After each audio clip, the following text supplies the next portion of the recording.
అంటే ఆ యొక్క కుమారుని తీసుకుని వచ్చింది. దేని స్తోత్రం. ఆ కుమారుడి పేరు సమూయేలు. ఆ కుమారుడి పేరు అంటే సమూయేలు.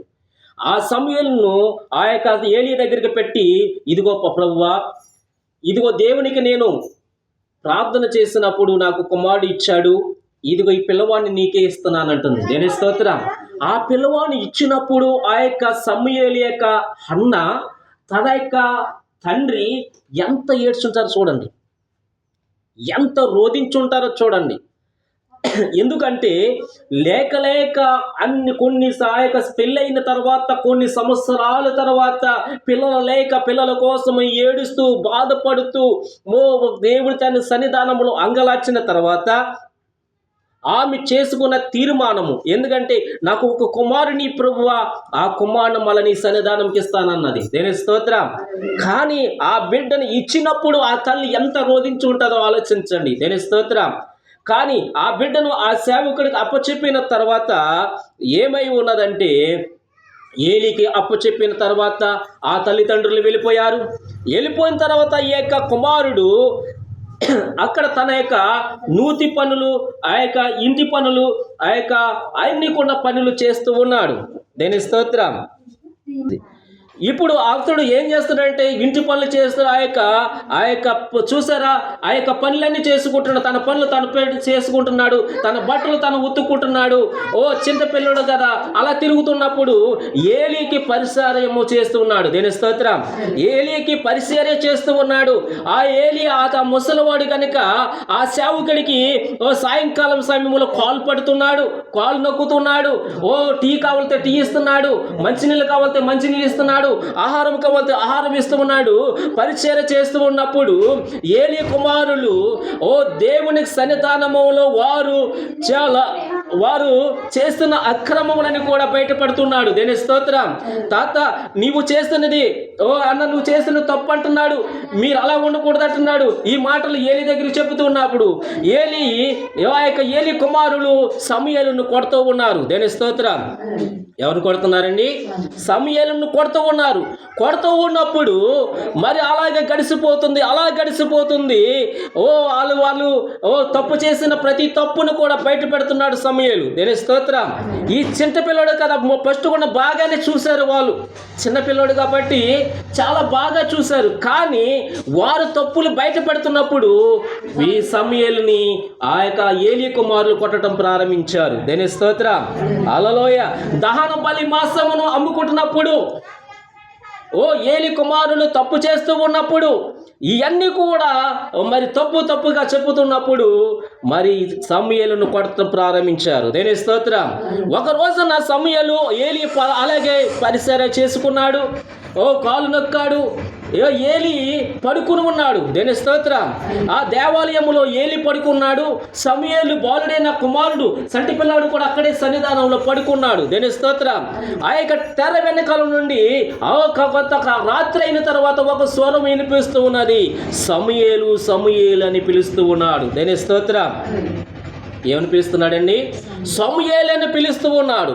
పిలుచుచున్నప్పుడు ఏలీ తాత పిలిచాడేమో, మంచినీళ్ళు కావాలేమో, ఏమైనా కాళ్ళు లాగుతున్నాయేమో అని పరిగెట్టుకుంటూ వెళ్ళి ఆ సమూయేలు ఏలీ దగ్గరికి వెళ్ళి, తాత నన్ను పిలిచావా, ఏం కావాలి తాత అన్నాడు. నేను పిలవలేదన్నాడు. దేని స్తోత్రం. నేనేం పిలవలేదురా, పడుకో అన్నప్పటికీ వెళ్ళి మళ్ళా పడుకున్నాడు. దేని స్తోత్రం. సమూయేలుకి మళ్ళా నిద్ర పట్టింది. మళ్ళా తెర వెనకాల నుంచి ఒక స్వరం వినిపిస్తుంది. సమూయేలు అని పిలుస్తున్నాడు. హల్లెలూయా.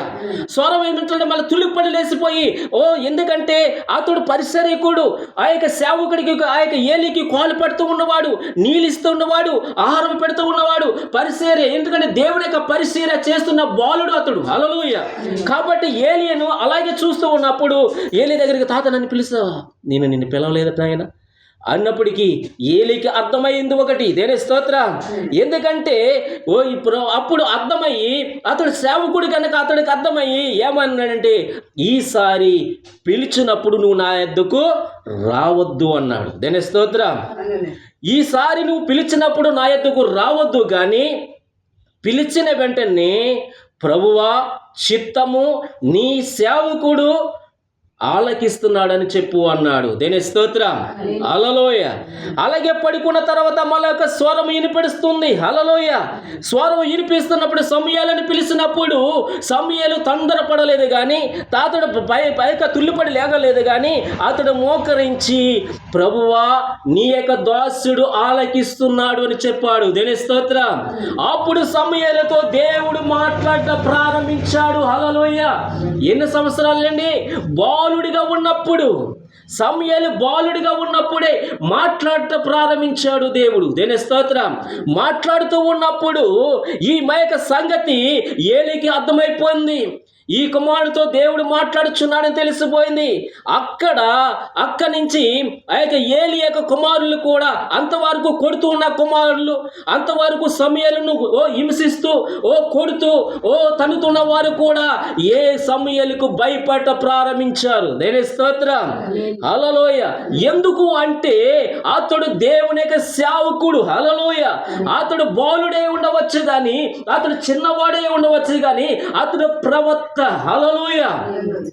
ఆ కాలానికి పిలబడిన ప్రవక్త సమూయేలు. హల్లెలూయ. చూసారా, తన యొక్క అన్న చేసిన ప్రార్థన దేవుడు ఆలకించాడు. హల్లెలూయ.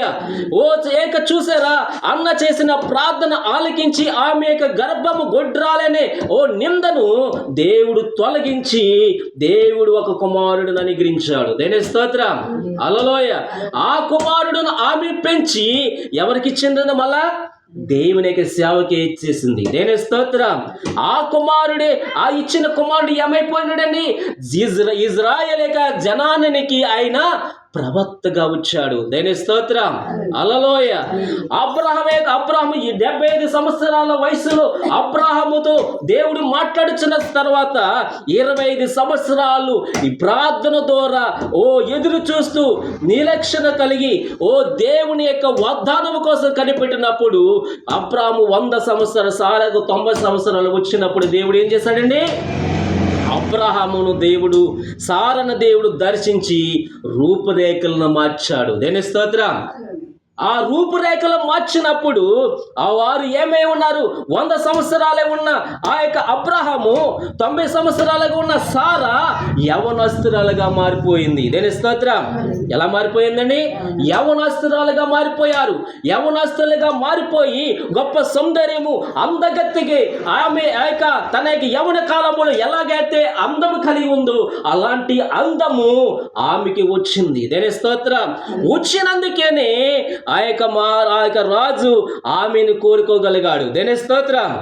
అందుకేనే ప్రియ బిడ్డలారా గమనించండి, దేవుడు పరిస్థితులను మార్చగలిగే దేవుడు. దేవునికి అసాధ్యం అనేది ఏమీ లేదు. హల్లెలూయ. సారా ఆ మాటలు విని దేవుడు నన్ను ఎందుకు ఇలా చేస్తున్నాడు, నాకు అప్పుడే 75 సంవత్సరాలు 65 సంవత్సరాలు వచ్చేసినాయి, నేను ముసల్దానం అయిపోయాను, ఇంకప్పుడు నా కుమారుడు ఎలా కడుగుతాడు, ఎలా పుడతాడు అని అనుకుంటుంది. దేని స్తోత్రం. కానీ దేవునికి అసాధ్యమైనది ఏమీ కూడా లేదు. దేని స్తోత్రం. మనం ఒకటి చెయ్యాలి, ప్రార్థన మాత్రమే చేయాలి. దేని స్తోత్రం. దేవుని యందు విశ్వాసం మాత్రమే ఉంచాలి. తన కార్యము దేవుడు చేసుకుంటూ వెళ్ళిపోతుంటాడు. దేని స్తోత్రం. మనను పిలిచిన దేవుడు నమ్మదగిన వాడు. దేని స్తోత్రం. ఇంకోటి మళ్ళీ చెబుతుంటాను, ఏమిటి అంటే ఎలాగైతే చూసారా, ఎలాగైతే సారా అబ్రహాము ఎలాగైతే రూపురేఖలు మారిపోయి యవన వయసులోకి ఎలాగ వచ్చారు, అలాగే మనము సరిపోయిన తర్వాత, మనము ఈ లోకమును వదిలిపెట్టిన తర్వాత 90 సంవత్సరాలు వచ్చినా, 70 సంవత్సరాలు వచ్చినా, 80 సంవత్సరాలు వచ్చినా, ఏ వయసులో మనము సరిపోయినా దేవుని యొక్క సన్నిధానములో మనము ఎలా ఉంటామండి? యవనస్తులుగా అక్కడ నిలబడతాము. దేని స్తోత్రం. 25 సంవత్సరాల పిల్లవలే నీవు ఉంటావని, 25 సంవత్సరాల కుమారుడి వలె నీ ఉంటావని దేవుడు లేఖనము సెలవిస్తూ ఉన్నది. హల్లెలూయ. అందుకనే ఆ యొక్క ఆదామును, ఆ యొక్క సారాను రూపురేఖలో మార్చగలిగే దేవుడు అక్కడ. దేని స్తోత్రం. ఎందుకు మార్చాడు అంటే ఆ యొక్క ఎలాగైతే వారు మారారు అలాగే మనము కూడా ఆయన సన్నిధానములు అలాగే ఉంటాము. దేని స్తోత్రం, హల్లెలూయా. మరి దేవుని సన్నిధానములు, దేవునికి అసాధ్యమైనది ఏమీ లేదు, కానీ దేవుని సన్నిధానములో మనము మోకరించి దేవుణ్ణి ప్రార్థన చెయ్యాలి. దేని స్తోత్రం. అబ్రహాము ఎన్ని సంవత్సరాలు ప్రార్థన చేశాడు? ఎన్ని సంవత్సరాలు సంతానం కోసము? 25 సంవత్సరాలు ప్రార్థన చేశాడండి. హల్లెలూయా. దేవుడు ఇస్తాను, నీ కుమారుని ఇస్తాను అన్నాడు. కానీ ఆ కుమారుని పొందుకోవడానికి అలాంటి విశ్వాసము తొట్టి లెక్క ఇచ్చినందుకు నీకు వందనములు తెలుపుతూ దేవునికి 25 సంవత్సరాలు ప్రార్థన చేయగలిగాడు అబ్రహాము. దేని స్తోత్రం, హల్లెలూయా. 25 సంవత్సరాలు ప్రార్థన చేసిన తర్వాత దేవుడు ఆశ్చర్యకరంగా ఆ సారాను దేవుడు దర్శించగలిగాడు. దేని స్తోత్రం. మరి హన్నను కూడా మనం చూస్తున్నప్పుడు అన్న గుడ్రాలుగా పిలబడింది. కొన్ని సంవత్సరాల తర్వాత ఆమె యొక్క గర్భమును కూడా దేవుడు తెరిచాడు. ఒక ప్రవక్తనే దేవుడు ఆమెకి ఇచ్చాడు. దేని స్తోత్రం. ఒక సేవకుడిని ఇచ్చాడు. ఆ ఇజ్రాయేల్ జనాంగానికి అతడు ప్రవక్తగా పిలువబడ్డాడు. దేని స్తోత్రం. దేవునికి అసాధ్యమైనది ఏది కూడా లేదు. దేని స్తోత్రం, హల్లెలూయా. మనము చేయవలసినది ఏంటంటే విశ్వాసమించాలి, నమ్మకమించాలి, ఎడతెగక ప్రార్థన చేయాలి. అటు రీతిగా దేవుడు మనలని దీవించునుగాక. ఆమేన్. ప్రార్థన చేసుకుందాం.